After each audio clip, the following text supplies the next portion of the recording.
Everyone, and welcome to another ranking video. But this time it's my theories instead of everyone else's. Again, this is going to be a pretty unedited, fast video. I was in the middle of making something else, and I didn't get it to the finish line in time for today. So we're going to do this one first. I'm going to give a brief explanation of what the theory is as we go along, but just know, if you haven't watched my videos, at least a few of them, you might be a little confused. If you haven't and you're still here, welcome. The funniest part about this is the very first one on the list I never even got to make. I literally made this list before I finalized my plans for the 12 days of Deltarune. And so a rose by any other name didn't even make it.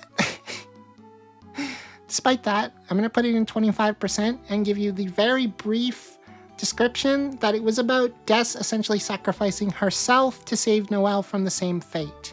In order to stop Noelle from being a part of the prophecy, Des essentially took on that role herself. And, you know, I think personally that the girl is supposed to be sacrificed at the end of the prophecy. So Des tried to essentially take that spot and be sacrificed herself instead to protect Noelle. And yeah, that's the idea. I also never got to Des's Kara. I deleted this part of the script for the Des is Human video. The point of this was just to say that a lot of these things we're picking up on as human-like traits could be because Des is supposed to be the stand-in for Kara in this universe. Azriel's best friend, who they hang out with and causes trouble, that, you know, the bad influence on them, you might say. I think this one's a solid 50. Like, again, not literally Kara, but, like, metaphorically and, like, symbolically fills the same role. Beard theory. So, this was a really early one. And the basic idea was that the Jockington panel in the prophecy, where Jockington grows the beard, looks a lot like the cool S, which is like a common graffiti symbol. And so my idea was that this prophecy essentially got added to the Dark World's version of the prophecy by someone doing Jockington-themed graffiti. And therefore, it either proved that the prophecy can be changed by literally writing something new, or that, I don't know, there's like deterministic aspects where that was always going to happen and therefore it did. You know what I mean? I feel like the idea of the prophecy can be changed so easily is probably definitely not true. Plus, Jockington literally does grow the beard. So if it was graffitied in, that means it became a part of the prophecy, which I just don't think would happen. Birdley's mom is the drunk bird from Undertale. This was just a fun little theory from the Chapter 2 era, because there's this bird character in Undertale that we haven't seen yet in Deltarune. And we know Birdley's mother isn't, you know, the best person, probably, to make him the way he is, you know, striving for attention at all costs. I'm gonna put that, like, 25% sure. Alright, so next is Chris and Susie fell into the bunker. This is also a very ancient one, so I will give you a fairly detailed description. The basic idea was that in Chapter 1, when Susie and Chris go into the closet, they have this falling animation.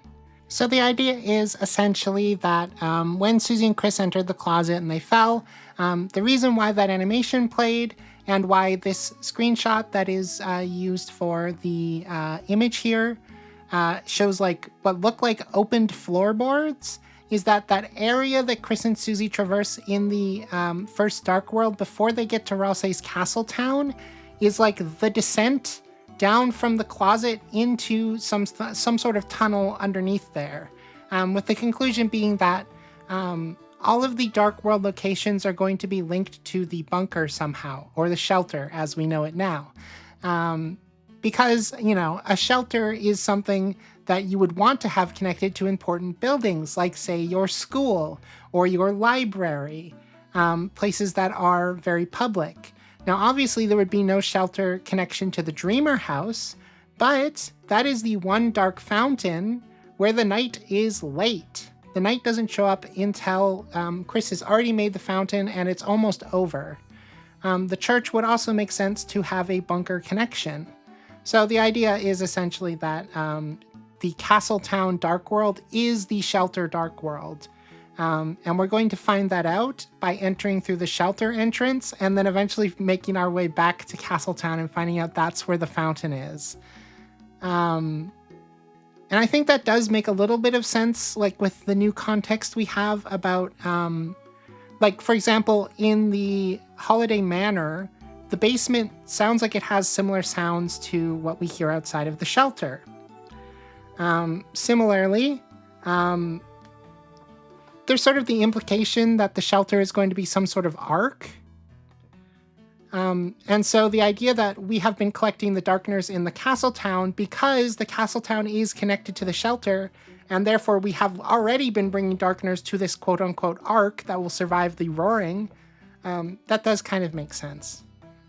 I'm putting it in 50. That's probably a little high, but that's how I feel. Okay, Crayon Ralsei. I'm going to put that in 50 as well. This is just the idea that Ralsei is the green crayon as a Light World item, and the crayon was used in Chris's art therapy. I think no matter what, Ralsei will be connected to Chris's trauma in some way, whether it be the red horned headband or Azrael connections or something.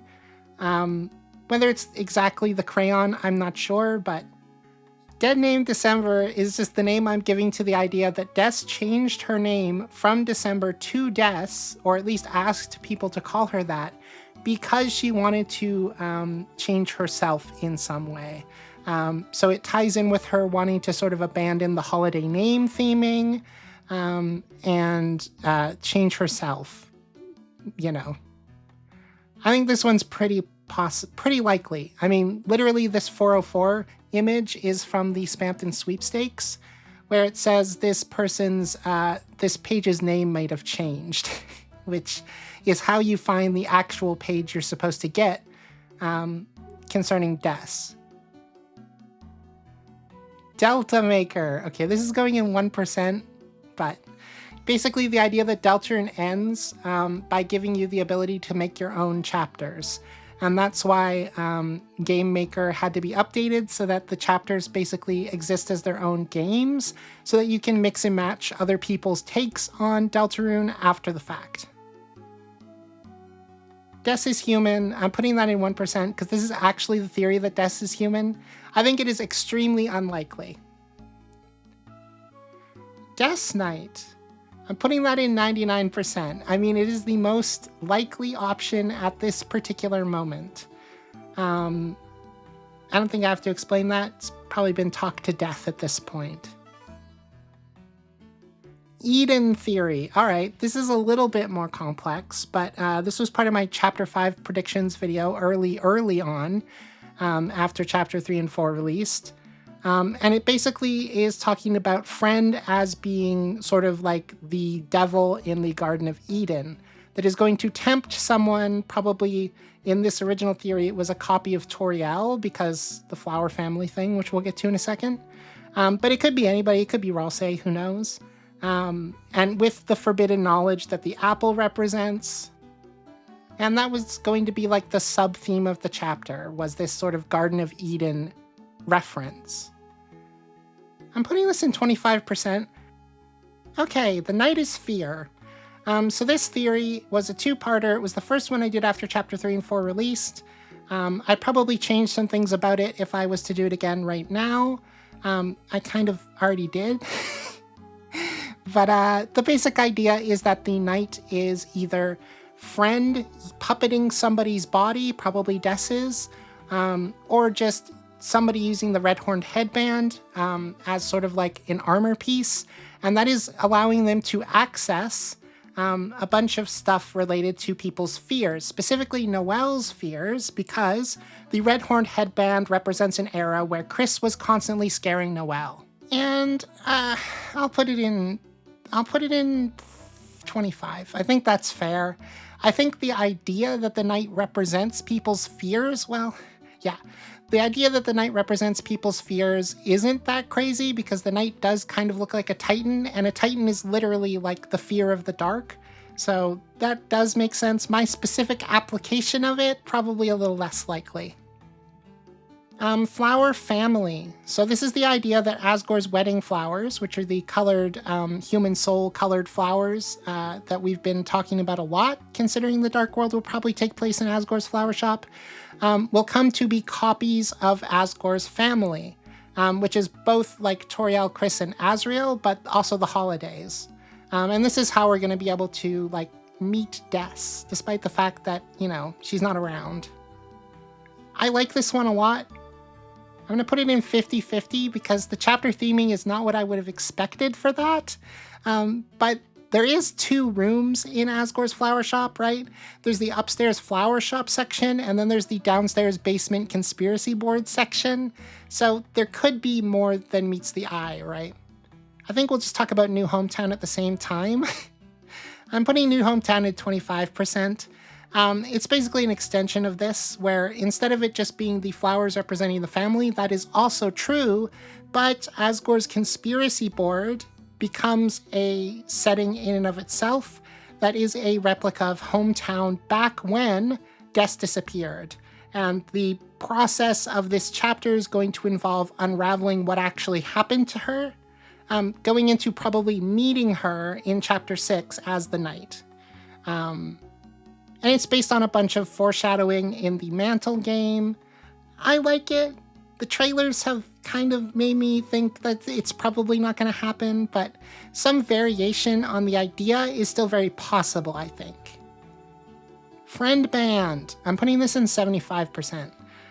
So this is just the idea that Friend is the red-horned headband. I think this is so likely. The fact that Friend seems to be this...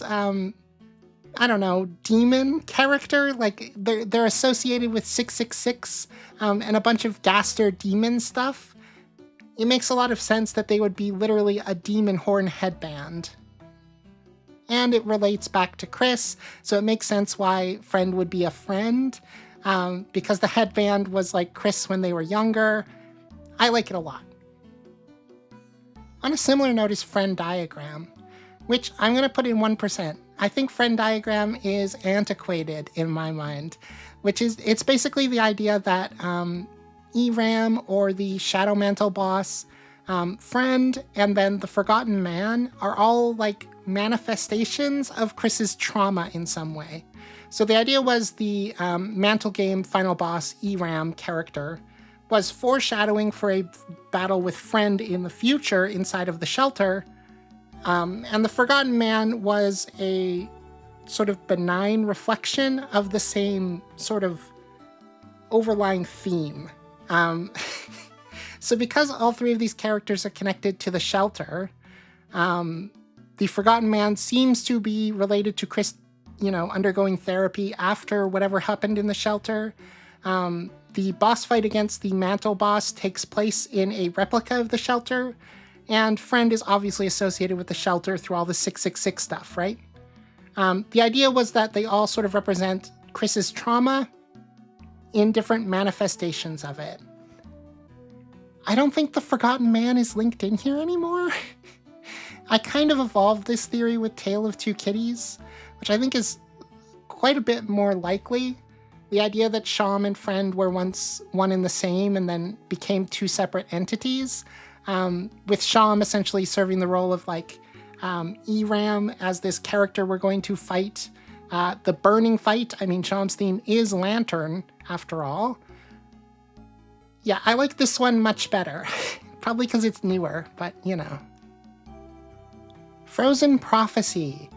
This is just the idea that because the prophecies are made of glass, and glass and water are sort of juxtaposed in the narrative of Deltarune. Like, water is flowing and can be changed, and it's about creativity, and glass is static and can never be changed, and it tells the truth and the prophecy of what will happen no matter what. The idea that ice could turn creative, like somebody's creation, into the truth by like freezing water into a glass-like substance. I don't think that's like too out there in terms of like other people have definitely thought of this before. I'm going to put it in 75. I feel like the weird route will end with something like this. Gerson was a boss monster. So this is an old one as well, and it was basically just the idea that Alvin feels so guilty about Gerson's death because Gerson was a boss monster. And what we know from Undertale is that boss monsters only age as long as their children are alive. And so, like, it would make Alvin literally responsible, in a way, for Gerson's death. I think we're too late to have that actually be relevant. Like, Gerson's already showed up, so... but it's still a fun headcanon anyway. Horseshoe reality, I'm putting in 99%. I'm so confident in this one. You're not even... you don't even know.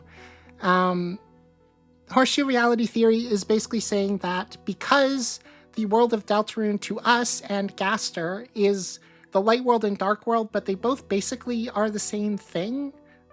Like, they both are presented to us as this game world, that they are essentially in parallel to each other, the light world and dark world, and not like underneath each other like might be obvious.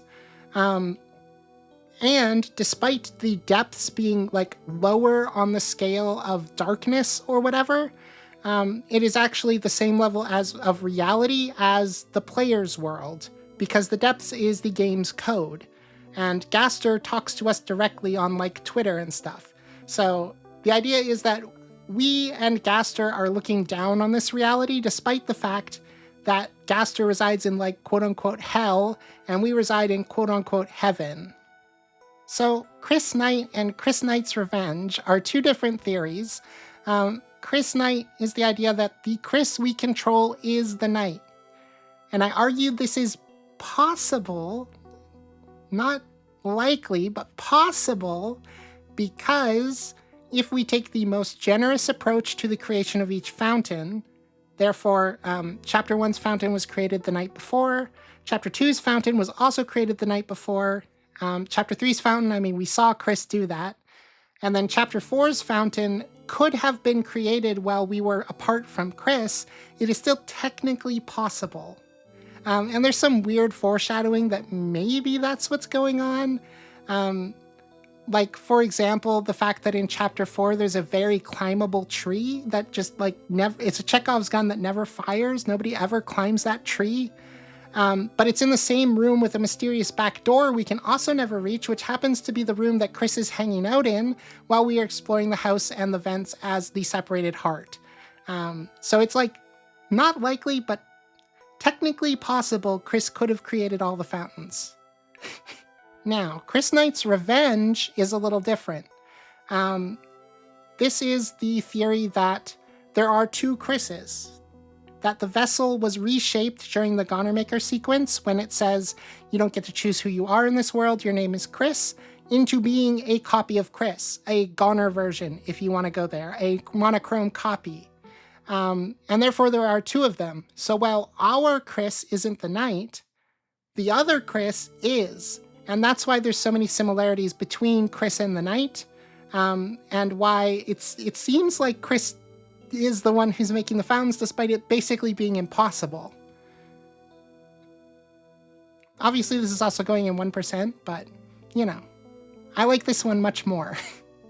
Mayor Knight. So this is the theory that Carol is the Knight. I don't like it. I don't like it at all. It's mostly down to the fact that Carol just feels like the most obvious red herring imaginable. I would not doubt if she is an antagonist or maybe even like a boss fight in Chapter 5 or 6. I just don't think she's going to be the main antagonist, you know what I mean? And then Noelle Knight, I would say, is also basically impossible. The only reason I have it on here is because it was a theory from the Chapter 2 era, but also because technically, like, if Noelle was the knight, everything that's going on would make a lot of sense, but she, like, physically can't be, right? So, I don't know.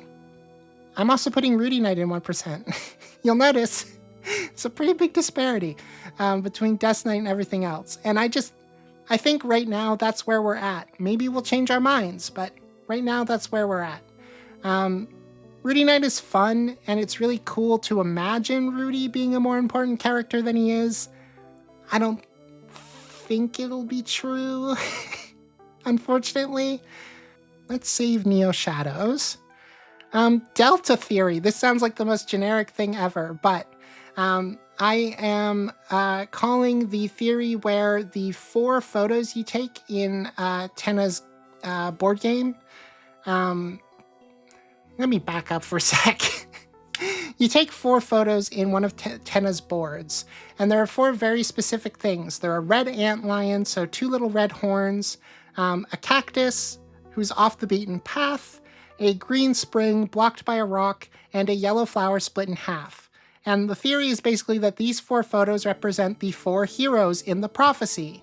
You know, Chris for the red-horned headband, Susie for a cactus which is prickly on the outside but soft on the inside, Ralsei for the green spring which is blocked by, you know, repression, essentially, would be the metaphor there, and Noelle for the yellow flower because I can't really get into it right now. It's a lot, but the idea is that she could be in 2 different potential versions of the prophecy, or that you have to hurt her to involve her in the prophecy.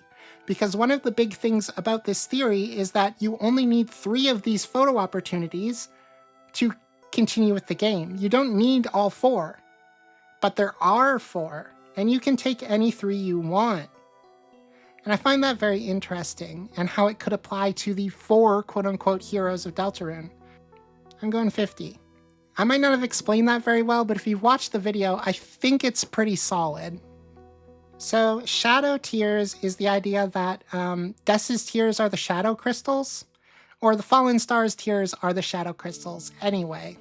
I think if we slim it down to just saying the fallen star's tears are the shadow crystals, that is probably a 75%.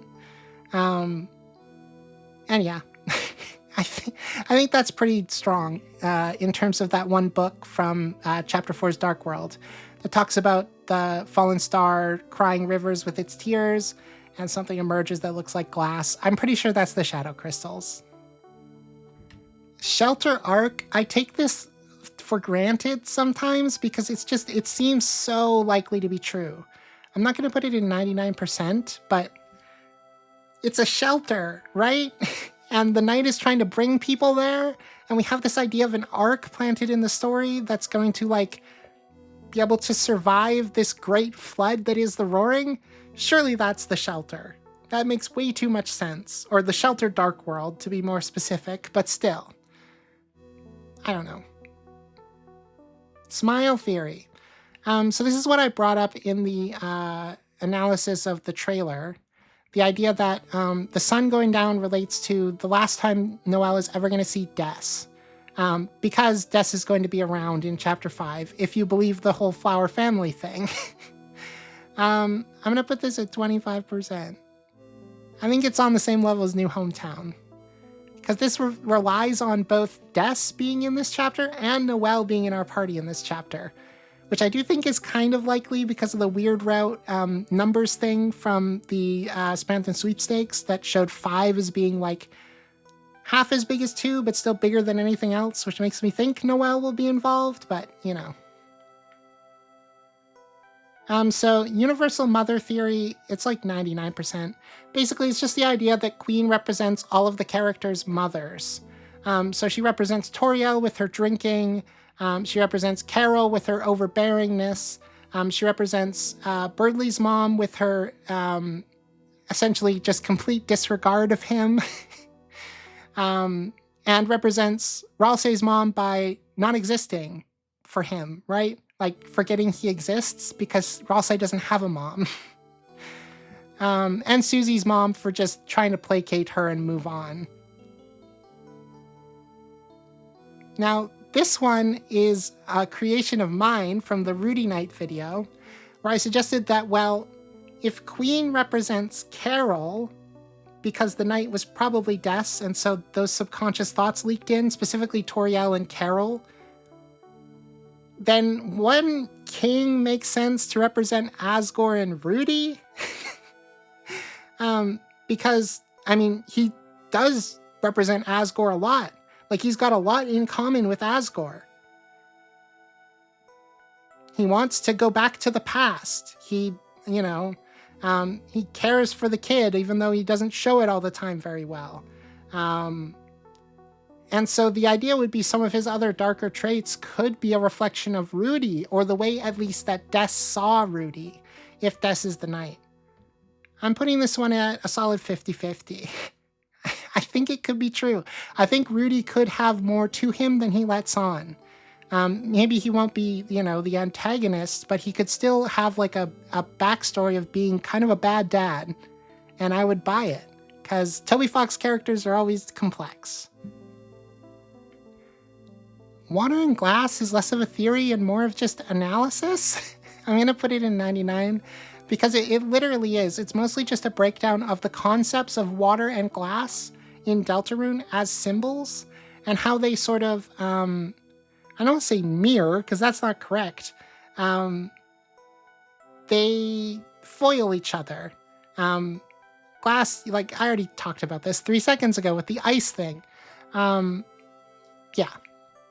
Yeah. And then Neo Shadows. There's honestly so much going on with Neo Shadows that I just recommend watching the video. I think there are multiple parts to this, which makes it hard. But the main theory that is Neo Shadows, like the actual part of it that represents Shadows on the Wall, the video that this is kind of like a remake of, is the idea that the secret bosses represent people in the allegory of the cave, like different stages of escaping the allegory of the cave, and seeing into the light. I think that's pretty strong. I don't know about you guys. That's how I feel. I mean, I did call this like my magnum opus. So are you surprised I believe in it? Probably not. Anyway, that's it. If you want to do the ranking yourself, I'll leave a link in the description, or maybe a pinned comment, something that people actually look at. I'd be interested to see your results. You can post them on the Discord, or you can just save them here on Tiermaker and I'll be able to see them. But you need like a Twitter account, which is, sucks. Or I don't know, you can just post a comment in the chat about your favorite ones, your least favorite ones. Ones you're surprised I ranked low or high. I don't know. I'd love to hear your feedback. Anyway, thanks for watching. Like and subscribe. Bye-bye.